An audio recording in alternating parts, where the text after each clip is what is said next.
so much for joining me on my program once again. I appreciate you wherever you're joining me from. I say good morning, good afternoon, good evening. Accept my greeting according to your time zone. If you have not subscribed to my channel, please kindly subscribe to my channel. Click the notification bell so that you'll be notified anytime I upload a video. You can be among the first to receive it. Then go to the comment section at all times. Leave your comment, drop your contribution. If you have suggestions, make it out there. If you have any criticism, put it down on the comment section. It will make us to get better, presenting you a better program. Thank you. Experience, or maybe their mind is still focused on something else. They could not. If not, if we had Biafran government in exile, the kidnapping Mazen Nanaka would have handled differently, not the way it's being handled today. It would have been attacked differently, not the way it's being attacked today. But because all those areas we have been dormant a very long time, until this time that we have had a capable hand that is able to manage it. And even when Miles Simon Ekpa activated that very Biafran government in exile, when he activated it, we heard him say that some people were being appointed to be in that very position. People who were there before, who occupied the post in that place, were activated, and we are told to commence duty. For one reason or the other, either they are not capable enough, or they are scared, or they have some other ulterior motive. They refuse to do what they're supposed to do until Biafrans get back together and begin to think of a way forward. And the Biafrans reactivated it and begin to establish a standard Biafran government in exile, registered. And today, we have gotten a prime minister in person of our spokesperson, Master Simon Ekpa. He is now the prime minister of Biafra government in exile. And from that very moment he made his first speech today, he has been working tirelessly. It's not like people who take their work on that ground without anything to show. Master Simon Ekpa goes on the ground to work for Biafra, and he comes out to give you the result of his work on the ground. That is the difference. You don't just come and blackmail us and tell us you're working on the ground. You're working on the ground. At the end of the day, there's nothing to show. If you're working on the ground, there must be something to show us to know that, yeah, truly, you are working on the ground.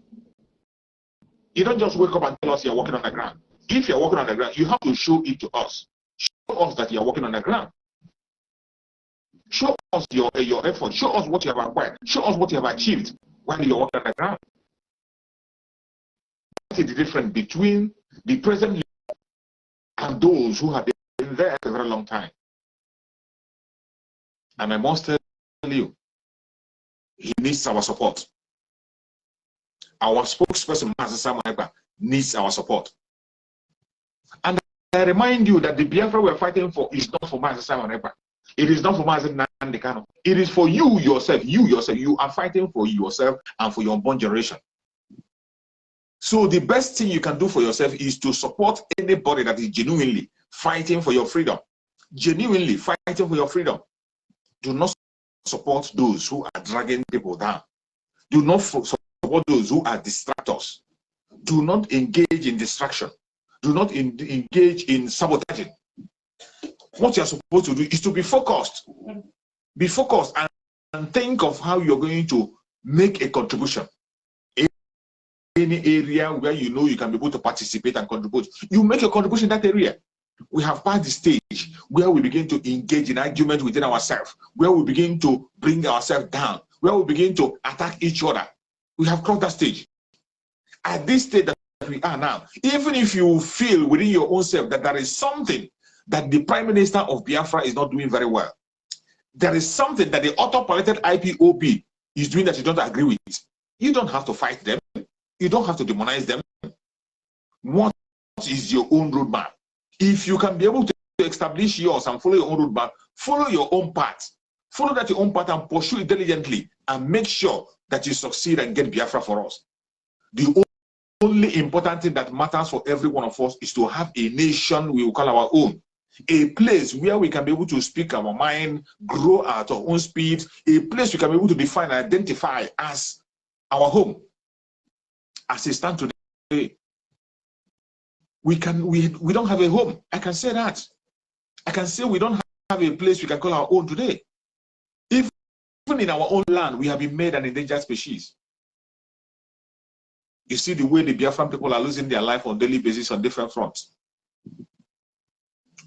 Other people will say a word. Nobody will respond. People will pretend as if they didn't hear it. But once a Biafran opens his mouth to utter a statement, all hell will break loose. The whole world will be against him. That is not ordinary. That is a signal showing you that you're not wanted. And why you have to wake up is that when they are talking about the one Nigeria they preach cunningly is not one Nigeria. The one Nigeria they preach every day, the people that are holding the one Nigeria, the people that are making that one Nigeria stand, the only people that are legitimately and sincerely holding together this so-called one Nigeria are the Biafrans, more especially the Igbo Biafrans. They are the one playing a major role to see that this very thing stays together. They are the ones, not just in words, not just by speaking, in their actions. That is why it is necessary that we preach the message we are preaching, to wake up our brothers, for us to come home, return home. Return home. You are not wanted. You are not wanted. Just sit back for a minute and look at it from where we are coming from. Take a minute to reflect back where we are coming from. Right from the time of Dr. Nnamdi Azikiwe. Dr. Nnamdi Azikiwe, who put us in this very marriage at the first place. Dr. Nnamdi Azikiwe was thinking of oneness, even though he was doing it with clear conscience. He was doing it with goodness in his mind. He was doing it with open heart. But the people he was dealing with never wanted to have anything to do with him. You see why we must stop forcing ourselves. We have to stop forcing ourselves. Dr. Nnamdi Azikiwe did the same thing some people are doing today. Even when Awolowo told him that let us go, these people are not ready to go. Even when Tafawa Balewa told him to his face that we are not the same and we cannot be the same, Dr. Nnamdi Azikiwe was still thinking that he was dealing with human, and he was still talking of unity. He was still preaching love. He was still ready to embrace them, even up to the extent of waiting for them to get ready, even up to the extent of sacrificing the resources of Biafra land to make sure that they are being empowered. That is how good the Biafran is. That is how good the Igbo Biafrans especially are, to carry everybody along. With all the effort of Dr. Nnamdi Azikiwe, at the end of the day, when that independence was gotten, he got nothing. They made him a ceremonial president. They stripped him of everything. They took the power, the main power, and gave to the North. The same people who never wanted freedom. That was the mistake we made the first time. Why must we be making that same mistake at this present time that we are in? Why? Why would any Biafran still be engaging in that? Something you know that is after your life. Forcing yourself to make peace with somebody who doesn't want peace for you, who doesn't want peace with you, will send you to early grave. As long as you continue to force yourself to make peace with somebody who doesn't want to have any peace with you, you are forcing yourself to get into your early grave. You are sending yourself to early grave. That is what it is. There's no truth about it. So, how long will we continue on that path? Is it not time that we wake up from our sleep? Is it not time that we leave them and move on? Is it not time that we walk away from this evil marriage? Is it not time that we accept ourselves as we have known that we have been rejected? Every human effort that has to be made to see that the contraption called Nigeria remains one have been made by the Biafran people. They have paid the highest sacrifice. They have made the highest contribution, and yet they are not wanted. And after the effort of Dr. Nnamdi Azikiwe and the way he was trashed, going forward, you saw them begin to play out that very wickedness, preach hatred against the Biafran people. That was the result we got. The same people that waited you, the same person that preached and said, wait for you to come and join, you begin to preach against him. You begin to peddle lies and propaganda and call him somebody who is domineering. You preach hate against him. And when that hatred began to go cry, another person still came on board.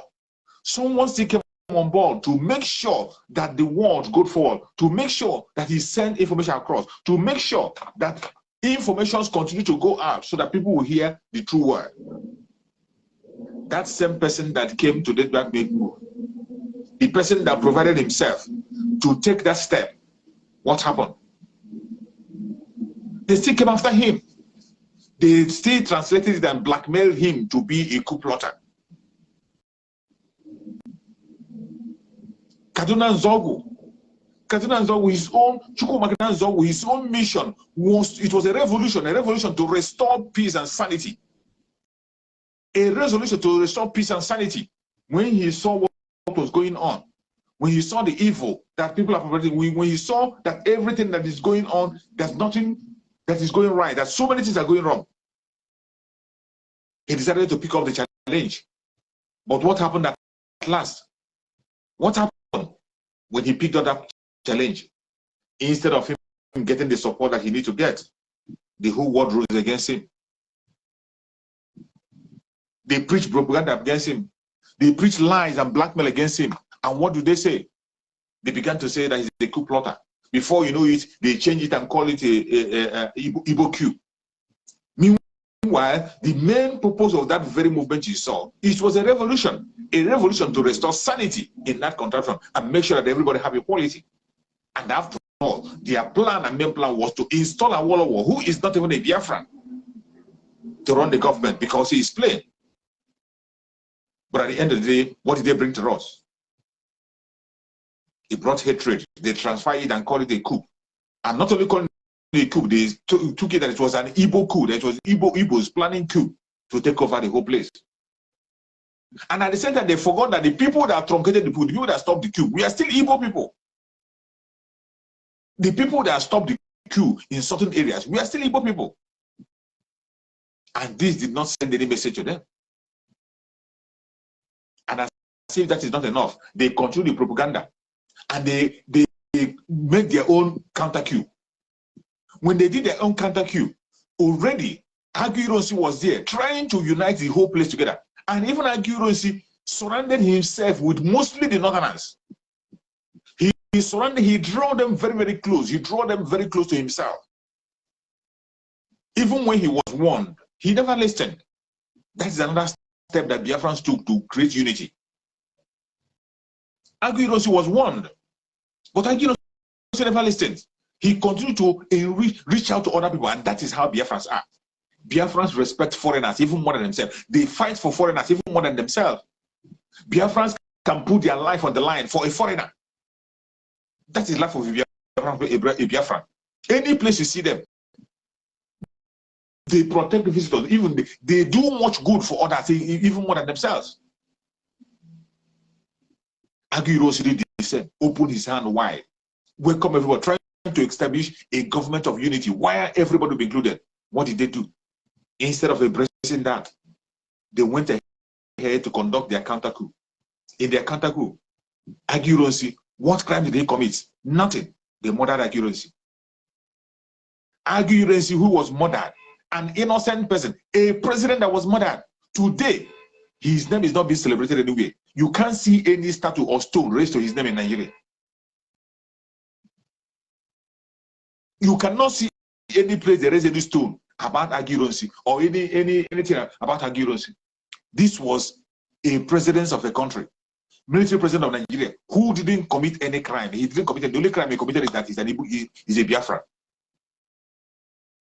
He was overthrown. After overthrowing him, they murdered him in a coup. But today they have forgotten Aguiyi. Nobody is even talking about the counter coup. Nobody is saying anything about that counter coup. Counter coup that took the life of all the Igbo officers and other officers from the south. Nobody is talking about it. Nobody is mentioning it today. An innocent man who was murdered. Nobody remembers him. Nobody talks about him today. And they are going about their business if it is business as usual. But look at the people that committed genocide in Biafra land.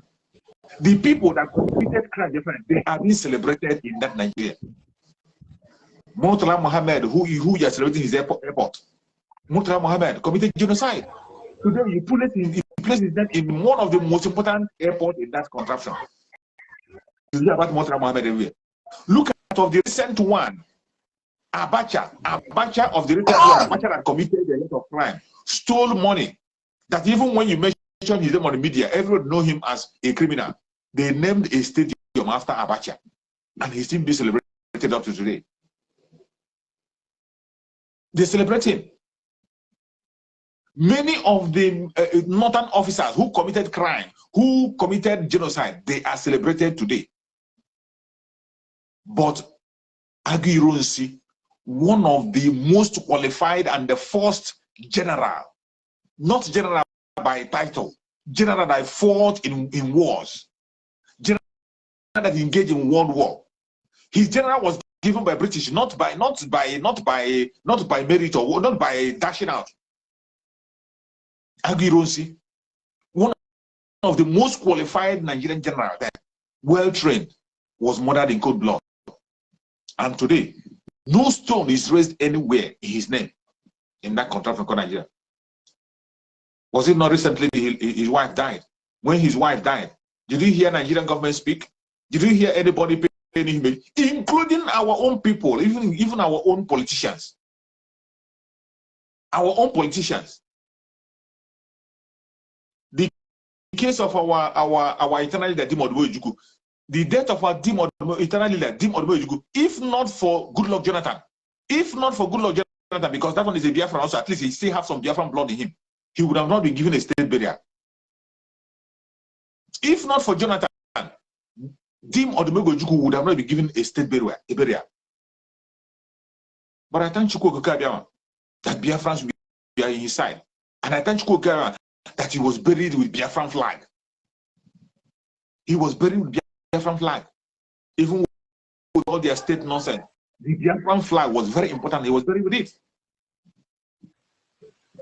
So when you are looking at all these things that are happening, why must anybody continue to focus on things that doesn't matter? Welcome. The things that matter to us today is how to get our freedom, how to have a name and be the people we are supposed to be. That is what is supposed to matter for you and I.